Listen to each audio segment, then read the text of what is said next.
मार्गं सत्यं जीवन येषु, प्रियतम येषु, अनुपम येषु। मार्गं सत्यं जीवन येषु, प्रियतम येषु, अनुपम येषु। सबको जय यीशु की। आज की रोटी कार्यक्रम के द्वारा ईश्वर के जीवंत वचनों को सुनने के लिए मैं आप सभी लोगों का हार्दिक स्वागत करता हूं। 40 के 5वें इतवार की पूजन पद्धति को हम सभी मनाने वाले हैं और आज का सुसमाचार बहुत सुंदर सुसमाचार है, जिसमें हम सबों के लिए प्रभु मनन चिंतन करते हुए अपने आप को देखने के लिए निमंत्रण देता। आइए प्रभु का वचन सुने। संत यूहन्ना के अनुसार पवित्र सुसमाचार अध्याय 8 पद 1 से 11। यीशु जैतून पहाड़ चले गए। वह बड़े सवेरे फिर मंदिर आए। सारी जनता उनके पास इकट्ठे हो गई थी और वह बैठकर लोगों को शिक्षा देते थे। उस समय शास्त्री और फरीसी व्यभिचार में पकड़ी गई एक स्त्री को ले आए और उसे बीच में खड़ा कर उन्होंने यीशु से कहा, गुरुवर, यह स्त्री व्यभिचार करते हुए पकड़ी गई है।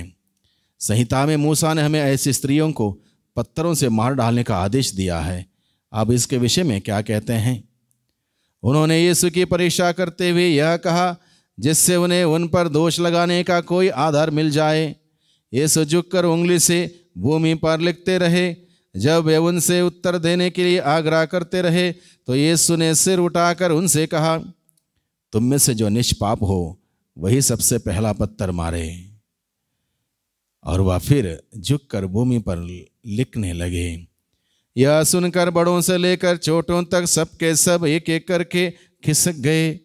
यीशु अकेले रह गए और वह स्त्री बीच में खड़ी थी। तब यीशु ने सिर उठाकर उससे कहा, नारी, वे लोग कहाँ हैं? क्या एक ने भी तुम्हें दंड नहीं दिया?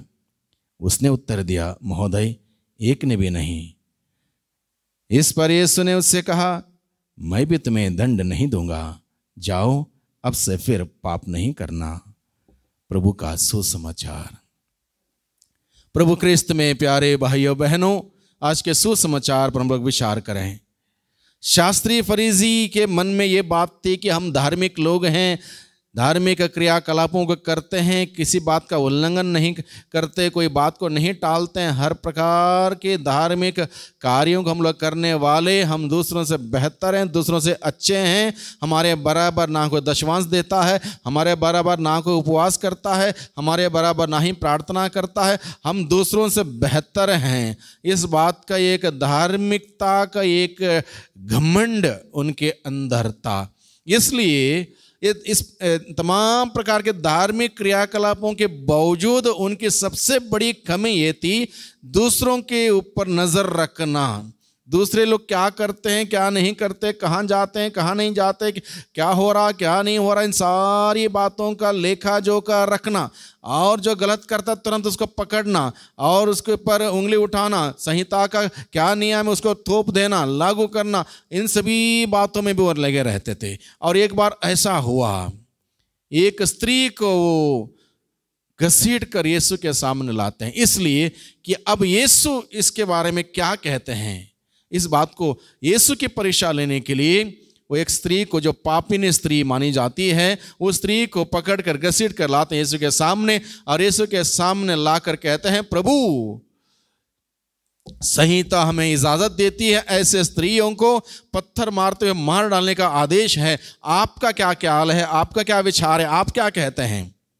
प्रभु जानते थे उनके दिल की बातें, मन के सोच विचार प्रभु जानते थे, इसलिए प्रभु ने तुरंत उत्तर नहीं दिया। प्रभु झुककर भूमि पर लिखने लगे, स्त्री को तो तुमने लाया है, और इस स्त्री ने अगर पाप किया है तो अकेले ने तो नहीं किया, पुरुष कहाँ है? वो भूमि पर लिखते रहे। जब वो आग्रह करते रहे, हमें बता दीजिए, उत्तर दीजिए, तो प्रभु ने उनसे कहा, तुम में जो निष्पाप हो वही सबसे पहला पत्थर मारे। जब प्रभु ने ये कहा कि तुम में जो निष्पाप हो इसे सबसे पहला पत्थर मारे, हर व्यक्ति ने तब जाके अपने आप को देखना शुरू किया। तब तक वो स्त्री को देखते थे, तब तक वो दूसरों को देखते थे, तब तक उसको इसको सभी लोगों को देखते थे स्वयं को छोड़कर। अब पहली बार उन्होंने स्वयं को देखना शुरू किया। जब स्वयं को देखना शुरू किया, पहली बार उनको एहसास हुआ, पहली बार उनको लगा कि मैं भी गलत हूं, कहीं ना कहीं कभी ना कभी मैंने भी गलतियां की हैं। इसलिए जब प्रभु ने कहा तुम में जो निष्पाप हो वही सबसे पहला पत्थर मारे, जब उन्होंने अपने आप को देखा, एहसास तो हुआ, उनको दिखाई दिया उनकी गलती, उनके पाप दिखाई दिए। इसलिए बड़ों से लेकर छोटों तक एक एक करके खिसक गए। एक भी ऐसा नहीं मिला जो निष्पाप हो, क्योंकि प्रभु ने कहा था जो तुम में निष्पाप हो वही सबसे पहला पत्थर मारे।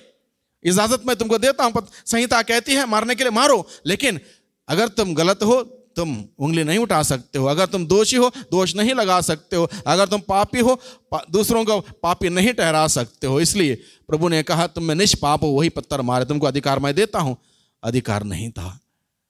किसी पापी व्यक्ति के पास कोई अधिकार नहीं दूसरों के ऊपर उंगली उठाने का, दूसरों पर दोष लगाने का या दूसरों को नीचे गिराने का, क्योंकि हम सबके सब पापी हैं। इसलिए प्रभु मुझे और आपको, हम सबों को बताता हम अपने आप को देखें, अपने आप को देखें, अपने जीवन पर दृष्टि डालें, ईमानदारी से सोच विचार करें मैं कहां पर खड़ा हूं ईश्वर के सामने। जब मैं जाऊंगा क्या मैं इस बात को बता पाऊंगा कि मैं निर्दोष हूं, निष्पाप हूं, निष्कलंक हूं? नहीं, हम सब के सब गुनहगार हैं, पापी हैं। इसलिए आज के दिन में प्रभु हम सबों को बताता है हम अपने जीवन पर विचार करें।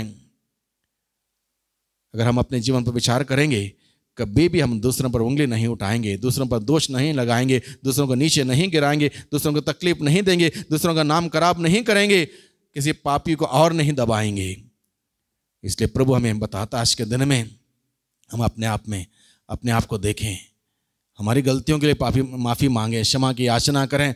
सबसे बेहतर कार्य हम 40 हम यही कर सकते हैं, अपने जीवन में नयापन ला सकते हैं। पश्चाताप करते हुए नहीं, नयापन हमारे जीवन में ला सकते हैं। दूसरों को सुधारने ना जाएं, अपने आप को सुधारें, अपने परिवार को सुधारें। अगर ये दो कार्य अगर हम 40 की अवधि में करेंगे, दुनिया में शांति फैलेगी, प्रेम फैलेगा, अमन शांति हमेशा कायम रहेगा। इसलिए आज के दिन में प्रभु हम सबों से बातें करता है। प्रभु की बातों को सुने, माने, उसके अनुसार आचरण करें और पवित्रता में आगे बढ़ें। वही प्रभु हमारी मदद करें।